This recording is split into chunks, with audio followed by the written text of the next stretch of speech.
Pode se sentar. Quero agradecer, em primeiro lugar, ao pastor Claudio e à equipe da Federação Jovem pela confiança em me convidar para estar palestrando. Sei da responsabilidade e do desafio de coordenar um evento, e quando se senta e se pensa nos palestrantes, sempre se tem em mente que seja alguém que vai impactar a vida daqueles que aqui estão. A parte boa do questionário que vocês receberam antes da minha palestra é que naquela parte lá daquilo que você não gostou, não vai estar o nome do pastor Jonas. O tema que me passaram é ide e fazer discípulos. Então nós temos pensado desde sexta-feira até hoje sobre esse projeto de vida de Jesus, que é o discipulado. Ide fazer discípulos, com base lá em Mateus 28, 19, que vocês já ouviram e vão ouvir de novo. Não é um plano, não é simplesmente mais um método, mas discipulado, para que ele surta efeito na sua vida e para que ele surta efeito na vida da sua igreja, precisa ser um projeto de vida. Não é algo que você faz, é algo que você vive. E é aí que está a grande diferença do discipulado. Jesus, para que tivesse discípulos, ele viveu uma vida discipular. Ele caminhou junto com os seus. Vamos recordar de novo o texto que precisa estar na mente de vocês, que é Mateus 28, 18, perdão. Ide, portanto, fazer discípulos de todas as nações, batizando-os em nome do Pai, do Filho e do Espírito Santo. Eu creio, como teólogo, agora fazendo uma crítica aos teólogos, que se os teólogos tivessem gastado metade da energia que nós já gastamos nesses 2000 anos de história, na segunda parte do verso, se nós tivéssemos gastado metade da energia que nós gastamos pensando ali na declaração de Jesus em nome do Pai, do Filho e do Espírito Santo, se a gente tivesse investido metade dessa energia na primeira parte, que é o fazer discípulos, a igreja de Cristo seria bem maior do que é hoje. A igreja de Cristo seria bem mais centrada em Cristo do que é hoje.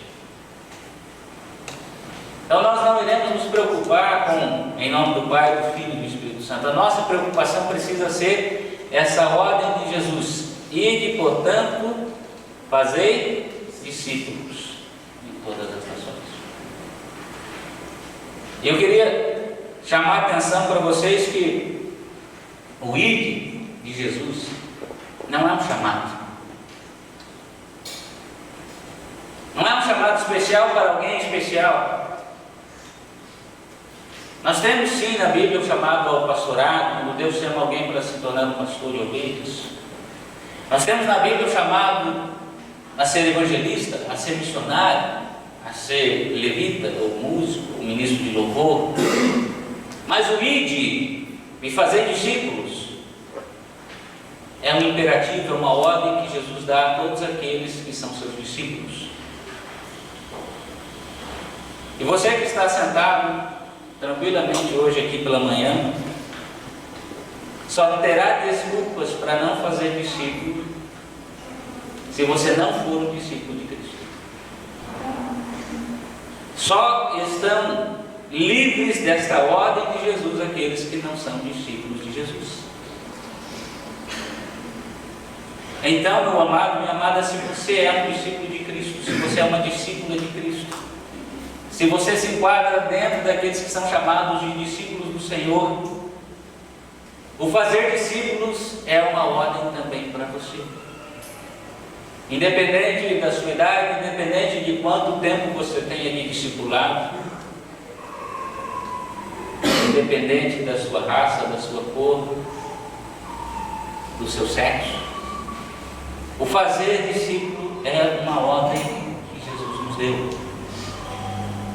E eu acho interessante essa questão da tradução. Nós estamos até viciados nesse ide de fazer discípulos, porque é a tradução mais conhecida que nós temos, que é a revista atualizada, a revista corrigida de Almeida.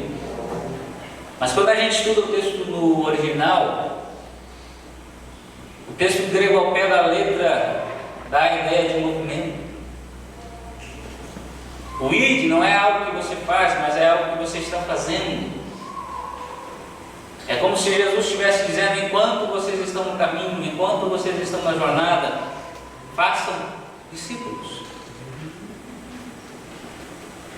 Enquanto vocês trabalham na empresa, façam discípulos. Enquanto vocês estudam, enquanto vocês estão lá na escola, lá na universidade, façam discípulos. Enquanto vocês estão nos seus momentos de lazer, façam discípulos. O ir e fazer não é uma iniciativa que você toma, mas é algo que você constantemente está fazendo. Não é separar um tempo e dedicar só aquilo, mas é fazer aquilo o tempo todo, independente daquilo que você esteja fazendo. Jesus discipulou os seus em todo o tempo da sua caminhada. Ele não tirou um dia para a semana e disse: eu vou chamar os 12 para um dia por semana a gente se reunir, e aí a gente vai debater as questões do reino de Deus e eu vou ensinar para eles como ser um seguidor meu. Mas enquanto eles estavam no caminho, Jesus os discipulou. Jesus os discipulou enquanto ele estava numa festa, no casamento em Caná da Galileia. Jesus os discipulou enquanto estava com eles à mesa.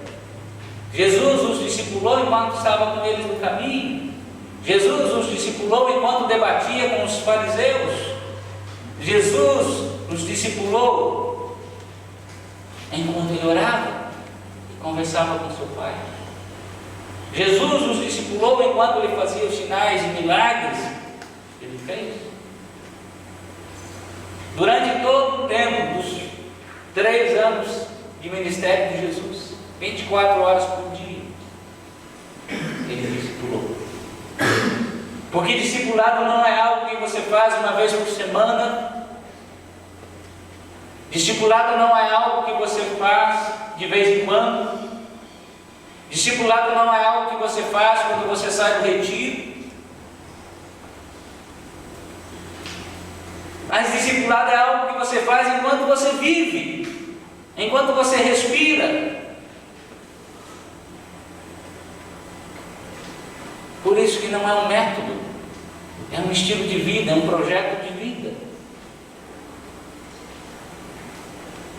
E esse texto que nós lemos, de Mateus 28, 18 a 20, faz parte daquilo que nós conhecemos por grande comissão. Grande comissão. Está chegando. A grande comissão. Está difícil chegar.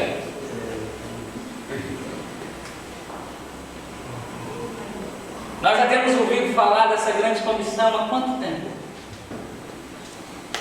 Mas sabe o que a grande comissão se tornou para os cristãos? Sabe o que a grande comissão se tornou para os cristãos batistas do sétimo dia? A grande omissão. Porque nós nos omitimos de cumprir a ordem de Jesus. De acordo com a CEPAL, pode ir, sabe? 95% dos crentes nunca levaram uma vida para Jesus. 99% nunca discipularam alguém. Nós gostamos de ser discipulados. Nós estamos aqui porque alguém nos apresentou Jesus. Agora nós não fazemos o mesmo. Nós criamos até a ideia do o evangelista nato, aquele que tem o dom de evangelismo e que leva o evangelho às outras pessoas. Nós criamos a ideia do super pastor. Na nossa igreja, o pastor tem que ser multivocacionado. A ideia dos membros é que ele recebeu todos os dons, não deixou nenhum dom para ninguém. Porque o pastor é o que prega, é o que ensina, é o que visita, é o que evangeliza, é o que canta, é o que toca, é o que dirige louvor. E se sobrar um tempo, é o que limpa a igreja. E nós estamos tão acomodados nessa ideia de que o pastor faz tudo, afinal de contas a gente dá o nosso dízimo e o dízimo paga o salário do pastor, então ele tem a obrigação de fazer aquilo que eu não quero fazer. E a bem da verdade, a maioria das desculpas que nós damos, de que eu não tenho dom, que eu não tenho talento, de que eu não tenho tempo, se resume numa desculpa esfarrapada. Seria muito mais lógico e sincero você dizer para Deus: eu não quero fazer. Mas a gente fala: Senhor, eu não tenho dom, eu não tenho talento, eu não tenho tempo, eu não sei falar. Eu nunca vi alguém se envergonhar de falar do seu time. Esteja ele ganhando ou perdendo.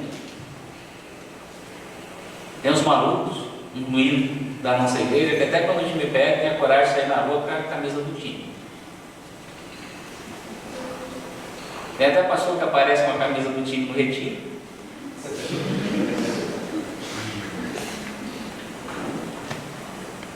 As pessoas não se envergonham, os cristãos não se envergonham de falar do BBB, no último capítulo da novela.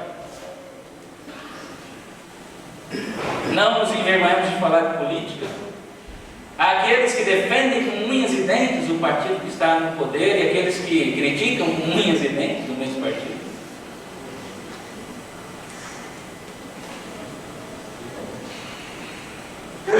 Mas quando se trata de falar de Jesus, a missão é do pastor, a missão é do evangelista. Quando se trata de levar Jesus a outra pessoa, a missão é delegada a alguém. Então nós fazemos parte da grande omissão. Nós nos omitimos da ordem de Cristo. E isso talvez nos leve a uma outra pergunta, além dessa. Em qual porcentagem você se enquadra? Quantos aqui já levaram alguém para Jesus? Dá para pedir para levantar a mão? Quantos? Quantos já discipularam alguém?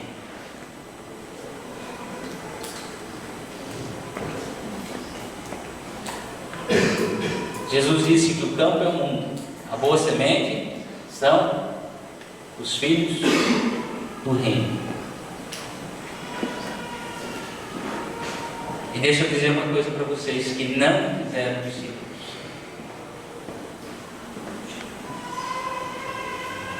Quem não faz discípulo de Jesus, talvez significa que não seja discípulo de Jesus. É inconcebível no reino de Deus o discípulo que não discipula. Não existe, leia o Novo Testamento, todos aqueles que foram discipulados por Jesus discipularam.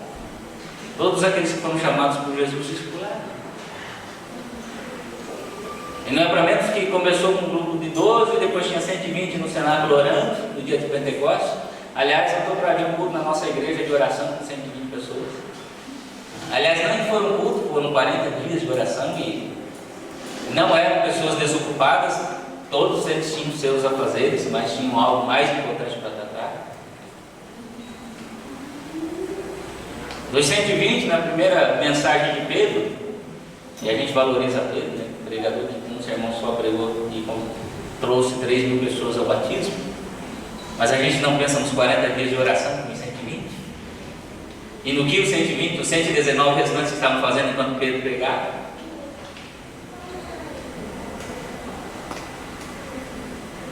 $3.000, depois mais 5.000. E a gente fica maravilhado com essa igreja chamada primitiva, desse crescimento. Só que o nosso compromisso não vai além do nosso maravilhamento. E de nada vai adiantar você ter vindo aqui nesse encontro, ficar aqui de sexta até hoje ouvindo, tendo as suas orelhas puxadas de vez em quando, se você não mudar. E infelizmente essa mudança eu não posso fazer por você, o pastor Wesley não pode fazer por você, o pastor Bernardo não pode fazer por você, o pastor Claudinho não pode. O que depende de você querer fazer. E fazer discípulos. E não é possível fazer discípulos sentado relaxadamente em sua casa, assistindo televisão 4 horas por dia. Essa é a média que o brasileiro gasta em frente à televisão, segundo pesquisa da Veja. A mesma pesquisa diz que aos finais de semana o brasileiro gasta em média 30 horas em frente a um televisor ou a um computador.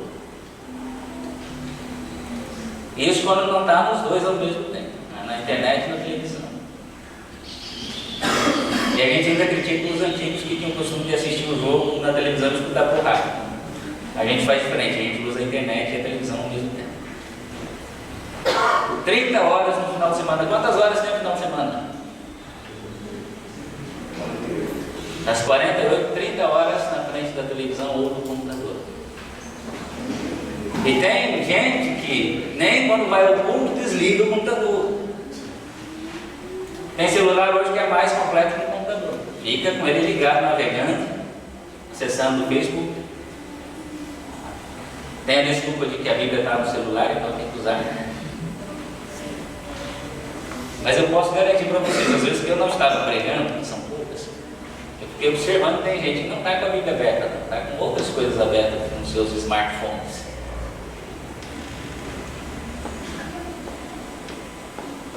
A gente não tinha nenhum tempo do culto. Eu lembro na primeira vez que eu estive nos Estados Unidos para uma conferência, o presidente da igreja americana era um juiz federal, naquela época. Ele começava todo o culto com uma frase que ficou marcada. Ele batia o seu martelo e dizia: agora nós vamos iniciar o culto. E eu tenho duas notícias muito importantes para dar antes de a gente começar o culto. A primeira delas, Deus vai falar com você hoje. E a segunda, Ele não vai usar o celular para fazer isso, então pode desligar. Nós não faremos discípulos se a gente não sair do nosso comodismo, se a gente não mudar a nossa atitude de vida.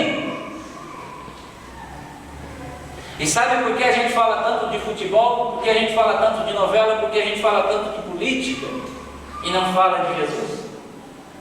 Porque a gente passa mais hora na frente da televisão, mais tempo na frente do futebol, mais tempo vendo questões políticas do que estudando a Bíblia. E faz 2000 anos que alguém disse que a boca fala daquilo.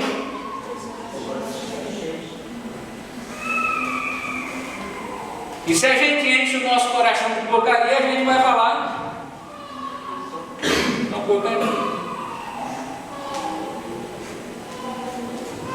Se você gastar o mesmo tempo que você gasta na internet, na televisão, estudando a Bíblia, tendo comunhão com Jesus, orando, aliás, nós até desaprendemos a orar. Orar é conversar com Deus. E nós transformamos as nossas orações em monólogos.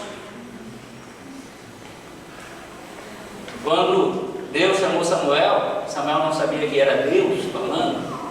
Ele ia até que ele disse para ele: na próxima vez você vai dizer, fala Senhor, porque o teu servo. Hoje nós nos achegamos em uma atitude de oração para Deus, e olhamos para Deus e dizemos: Deus, agora o Senhor escuta, porque o teu servo vai falar. E a gente despeja a nossa lista de pedidos a Deus, a nossa lista de desejos a Deus, a nossa lista de preocupações a Deus. E quando enfim Deus poderia falar algo para a gente diz amém. E que Deus faça a nossa vontade.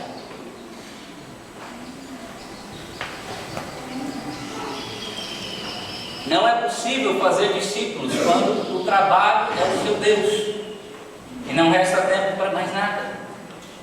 E nós somos a geração que trabalha 24 horas por dia, 7 dias por semana. Esses dias eu estava conversando com uma pessoa e eu disse: é interessante como as coisas hoje são feitas mais rápidas do que eram no passado. E como nós, apesar de fazer tudo mais rapidamente do que os nossos pais e os nossos avós faziam, nós temos menos tempo do que eles tinham. Parece que quanto mais rápido se cria algo para fazer, menos tempo a gente tem.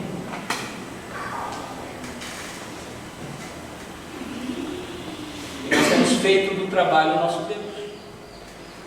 Nós temos colocado o trabalho em primeiro lugar. E se a gente não ir além do ativismo, e isso acontece até na igreja. Às vezes a gente faz o trabalho da igreja o nosso Deus e não uma forma de servir a Deus.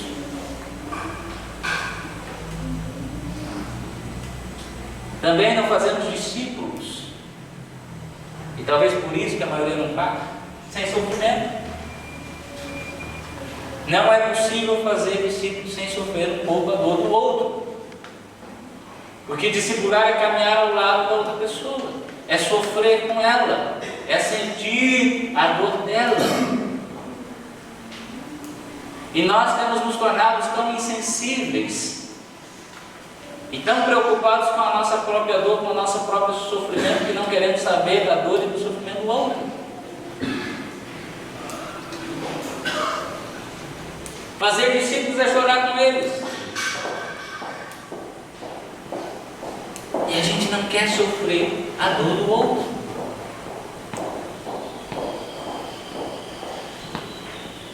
Não é possível fazer discípulos sem sofrimento, sem compartilhar a dor da outra pessoa. E como nós somos a geração que estamos muito preocupados com as nossas próprias dores, com os nossos próprios dilemas, a gente não quer se sobrecarregar com a dor do outro. Quando estava no seminário, nosso professor de psicologia disse que uma das razões pelas quais cada vez se tem menos pastores é porque ninguém mais quer sofrer a dor do outro. E quando você é pastor, você é obrigado, entre aspas, a sofrer a dor do outro. Porque as pessoas, elas vêm e despejam a sua dor em cima de você. E você tem que lidar, além das suas dores, das suas emoções, com as dores e emoções dos outros. E isso gera um desgaste tão grande que a perspectiva em relação ao campo pastoral é negativa, porque os pastores não estão suportando mais. E isso é porque a gente não age como uma igreja primitiva. A gente deixa as dores todas para o pastor também. O pastor que é o responsável por sofrer a dor da igreja toda. A gente paga ele para isso, para quando a gente tem um problema ir lá e ele que resolve. E aí o pastor, se não resolver em 48 horas, eu vou para outra igreja, que lá outro pastor resolve.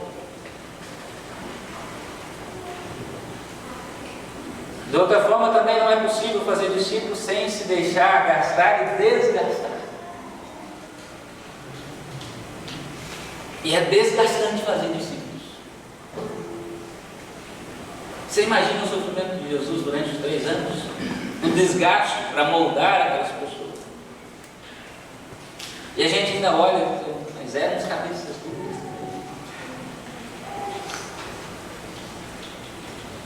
Se eu fosse Jesus, não teria escolhido Pedro. Mas sabe de uma coisa? Eu sou talvez mais cabeça dura do que Pedro.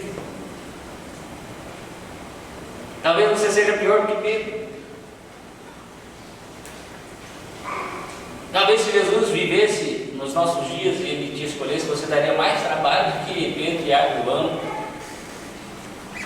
e os outros juntos. Que nós também somos homens de pequena fé. Nós também somos uma geração incrédula. Nós também somos tardios em obedecer. Nós somos como a multidão que quer Jesus enquanto há pão, que quer Jesus enquanto há peixe, que quer Jesus enquanto há milagres acontecendo, mas que não quer seguir, que não quer pagar o preço, como disse o pastor Bernardo, de negar-se a si mesmo, que é a coisa mais difícil do mundo. Que nós queremos seguir a Jesus e continuar sendo nós mesmos, tendo as nossas prioridades, tendo as nossas necessidades, tendo os nossos sonhos, tendo os nossos projetos de vida. E se sobrar dentro de tudo isso um pouquinho de tempo, quem sabe a gente considere fazer algo que não nos custe muito, que não nos dê muito trabalho, que não nos custe sofrimento para Jesus. E enquanto nós continuarmos sendo assim, egoístas, jamais faremos discípulos. E na pior das hipóteses, se o fizermos, vão ser discípulos que nem a gente, e não que nem Jesus.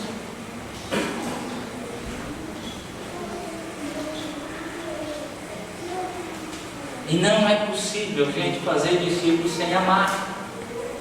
E aqui está a chave do discipulado. É preciso amar a outra pessoa. Mas é um amor incondicional. Nós somos ensinados a amar as pessoas que nos querem bem. Nós somos ensinados a amar as pessoas que não nos darão certo retorno. E nós desaprendemos a amar incondicionalmente. A amar sem esperar nada em troca. A amar sem esperar valorização. A amar sem esperar retribuição. A amar simplesmente por amor. Que seria de nós se o amor de Jesus fosse condicionado ao retorno que nós damos para Ele? Mas Ele nos amou incondicionalmente. E para fazer discípulos de Cristo, você precisa aprender a amar como Jesus amou. E amar como Jesus amou não é a tarefa mais fácil do mundo. E como nós gostamos de facilidades, a gente não quer amar da forma como Jesus amou.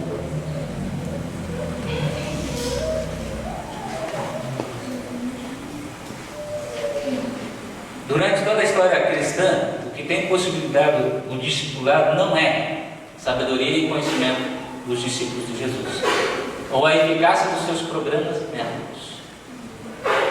Ao contrário, homens e mulheres comuns de todas as partes do mundo acolhem o chamado de Jesus porque o amam, e obedecem e aceitam sua orientação sobrenatural e sua presença em suas vidas. E nós só aprenderemos a amar como Jesus quando nós deixarmos de fato e de verdade de viver em nós. Enquanto nós continuarmos vivendo a nossa vida, não haverá espaço para o amor de Deus. E o discipulado não é feito com base no quanto você conhece de Jesus. O discipulado é feito com base no quanto você é capaz de amar como Jesus amou.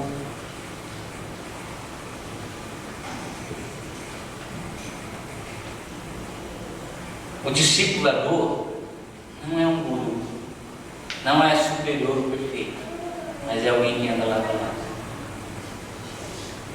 Então não espere ser perfeito para discipular alguém, não espere ser um cristão perfeito para discipular alguém, porque isso nunca vai acontecer.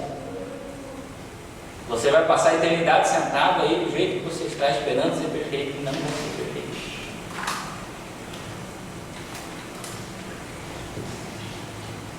Não é ser um super crente. Mas é, apesar das nossas falhas, deixar Jesus ser manifestado em nós, incluindo nos momentos de falhas, mostrar a graça de Jesus na nossa vida, mostrar quanto Deus é gracioso para conosco.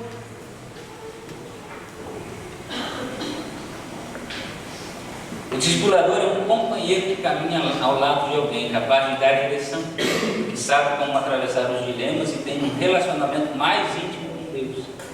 É alguém que já aprendeu como fixar o coração nas coisas do alto.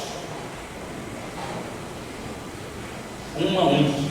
O exemplo de Jesus, ele investiu em particular nos seus discípulos. Qualquer discípulo pode fazer outro discípulo. Só não pode fazer discípulo quem não é discípulo. Qualquer um pode ter tempo para uma pessoa, um a um, num relacionamento de amizade. E é um método fácil de reproduzir. A vida prática do discipulador reforça a sua mensagem. Nós não apenas falamos, mas nós vivemos. E as pessoas aprendem através daquilo que vem na nossa própria vida. As necessidades do discipulando aparecem melhor em particular. Eu jamais vou saber aquilo que passa no coração da outra pessoa se eu não caminhar tempo suficiente com ela. E à medida que nós caminhamos com as pessoas com quem nós discipulamos, nós somos capazes de, no tom da voz dela, identificar se ela está bem, se ela não está bem. É um método flexível e adaptado às necessidades do discipulando. E é um método baseado nos relacionamentos. Para que haja discipulado, é preciso haver primeiro um discípulo. E se você é discípulo de Jesus, a ordem de Jesus é essa: enquanto você caminha pela vida, faça discípulos. Seja um discipulador, seja um discipulando. Nós, como igreja, estamos tentando alcançar o mundo para Jesus. Claro que esse é o alvo da grande comissão. Deve ser a meta de cada igreja. Mas na prática não existe nenhuma igreja que possa alcançar o mundo sozinha.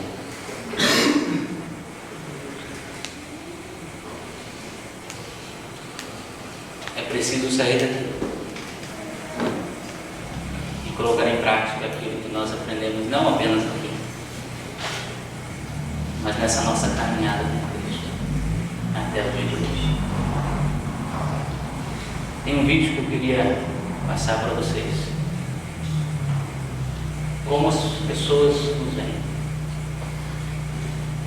Eu sei que vão haver algumas declarações ali chocantes, mas se nós queremos fazer discípulos, é necessário que a gente esteja atento a como as pessoas lá fora nos veem. Como elas veem a igreja, como elas veem o cristão, como elas veem Jesus. Então presta atenção.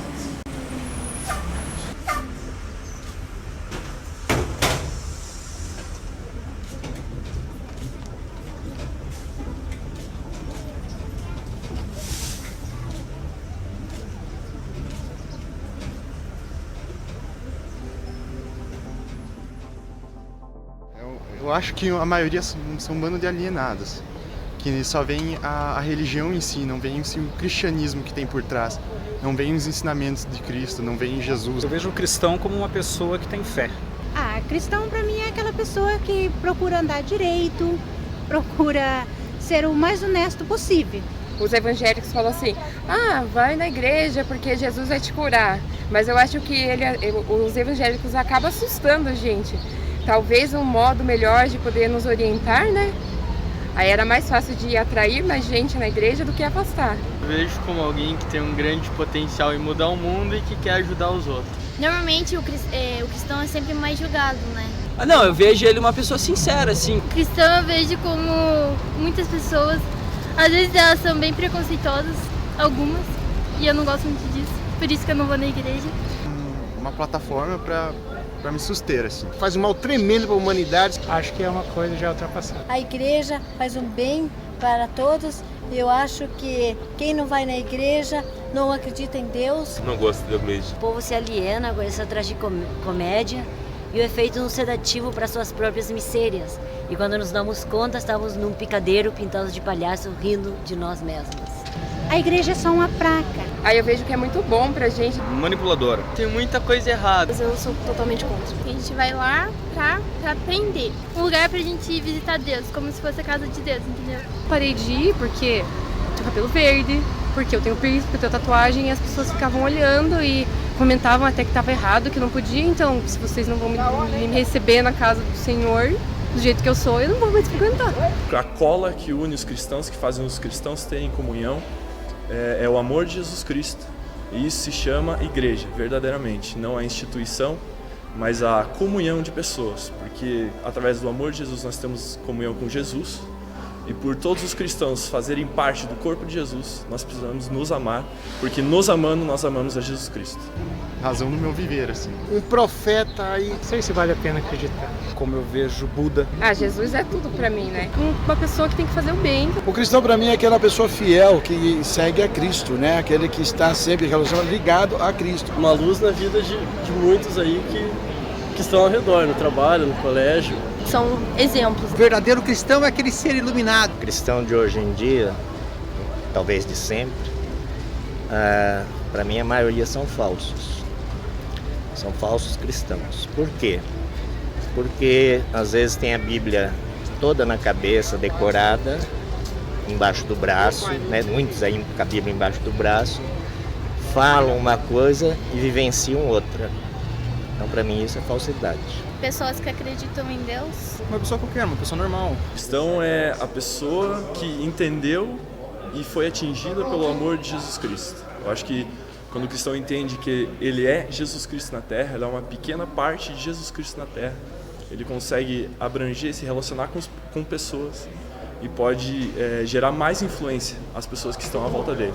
Então, para mim, o cristão é a pessoa que aceita Jesus como Senhor e Salvador, que entende o amor de Jesus e com isso ele se torna parte, uma pequena parte do corpo de Cristo. E assim ele pode influenciar quem está à volta dele.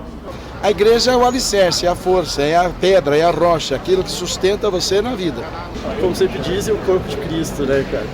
A casa dos cristãos, mas aonde todo mundo é sempre muito bem-vindo. O grande comércio da fé é a enganação, a maioria delas. Na minha igreja, as pessoas fazem aquilo para catar dinheiro dos outros. Elas pegam dinheiro de propósito, colocam óleo na cabeça das pessoas para dizer que aquilo é verdade, para aquilo tudo é mentira, só para elas pegarem dinheiro e construírem coisas que não prestam, coisas que não precisam na sociedade. Que muitas vezes mais atrapalha do que ajuda o ser humano. Casa de Deus, onde você vai adorar Ele. Bom, acho que a igreja eu vejo como um refúgio. Hoje em dia o que eu vejo mais que uma igreja seria uma empresa. Bom, na verdade eu vejo como uma pessoa normal. Mas eles tentam arrastar a gente junto, sabe? De alguma maneira, isso é meio estranho. Um fanatismo. Em geral, eu considero eles umas pessoas muito preconceituosas, assim. Cara, é uma pessoa normal. Um cristão é uma pessoa indiferente. O cristão é uma pessoa que procura, vamos dizer assim, um apoio para não fazer coisas erradas. Pessoas que precisam de uma base para poder viver. Uma pessoa alienada. Pessoa, acho que normal, cara. Como pessoa alienada, como uma pessoa que segue uma religião, que acha que o que ele crê é fato. O cristão hoje é uma pessoa que está numa situação um tanto perdida. Ele é uma pessoa religiosa. O único povo cuja motivação é o amor. É a única maneira que você tem, tipo, se você tem um problema, você sempre chama, ai meu Deus, me ajuda, o meu Jesus, sei lá como é que fala. E foi uma pessoa muito boa que passou pelo mundo. Não sei nem se eu acredito que ele existiu um dia. E que me faz levantar todos os dias e eu tenho muita fé. Ele foi e continua sendo uma pessoa muito forte, assim, Que é uma força maior, assim, sobre nós, que a gente tem que ter fé em alguma coisa, então serve pra isso. É o que não pode faltar na vida do ser humano hoje. Eu vejo Jesus como meu irmão. Você não precisa acreditar que ele existiu propriamente, mas seguir os exemplos que estão na Bíblia, cara, pra mim é essencial. Aquele que fez o que ninguém fez. Morreu por mim e por você. Uma pessoa normal, como qualquer outra. Não tenho ideia. Como uma pessoa que não é nada do que realmente falam que ele é. Um cara que a gente tem que crer nele pra gente poder fazer as coisas certas. E ele é muito importante pra gente fazer tudo certinho. Assim o mundo sendo melhor pra todo mundo. A base de tudo, né? Deixou de ser utilizado para essa mensagem de amor e passou a ser utilizado como um meio de arrecadar dinheiro das pessoas. É um cara legal, só que é uma pessoa que todo mundo diz, mas ninguém segue o exemplo dele. Todo mundo fala, todo mundo tem que ser Jesus, mas ninguém ama o próximo, ninguém nem respeita os 10 mandamentos. Então o que adianta ele ser um cara legal se todo mundo fala dele e ninguém faz o que ele faz. A igreja rouba todo mundo. Parece que é uma maneira de tirar dinheiro das pessoas. Como um refúgio, né? Odeio igreja. É uma rotina, tipo, todos os dias que você vai é a mesma coisa. É o melhor lugar pra você ficar na face da terra, cara. A igreja faz parte do sistema capitalista, tá aí só pra explorar todo mundo e pegar dinheiro. A igreja é um lugar que tem bastante enganação. Uma fonte aí de renda. Como a casa de Deus, né? Onde todo mundo pode ser acolhido, todo mundo pode ser o que você quiser. Uma massa que tenta pregar uma coisa para as pessoas, mas só em busca de dinheiro. Um centro de alienação? Que tá aí pra roubar, assim, tirar a grana das pessoas. Isso é muito importante para a família, para poder falar o que deve fazer e o que não. É bom para a educação também das crianças. Uma instituição que está num processo de crise. A igreja tem buscado renovação, mas acho que ela não está conseguindo acompanhar todas as tendências desse mundo moderno. A igreja, de certa forma, se distanciou muito, principalmente do jovem. Acabam fechando a mente das pessoas e acabam julgando. Já fui chamada uma vez para ir numa igreja e bem no meio do culto o pastor começou a falar mal de homossexuais, assim, eu saí na hora da igreja, assim.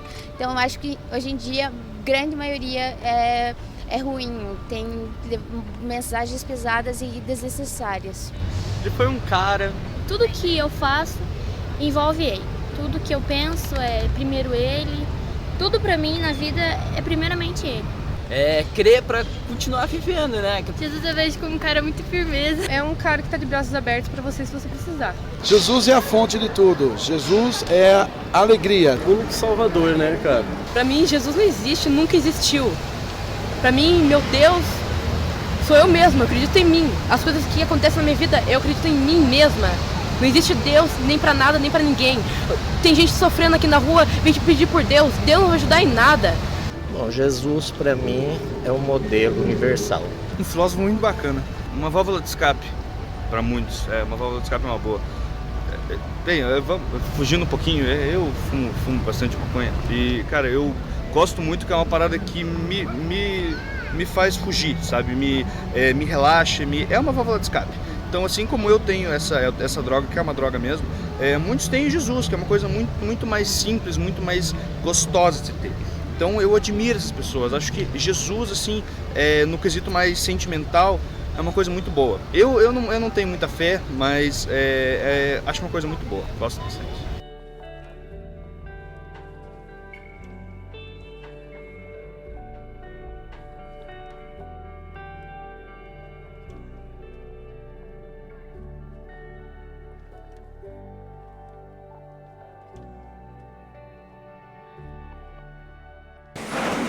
Queria que você pensasse agora, se os seus amigos não cristãos fossem chamados a dar um depoimento num vídeo como esse, o que eles diriam a Cristo?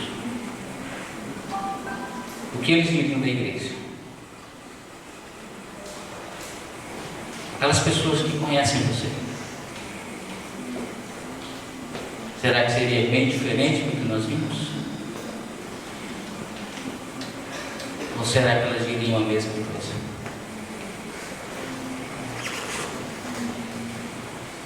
Seja um discípulo de Jesus. E a consequência lógica disso, você vai discipular alguém.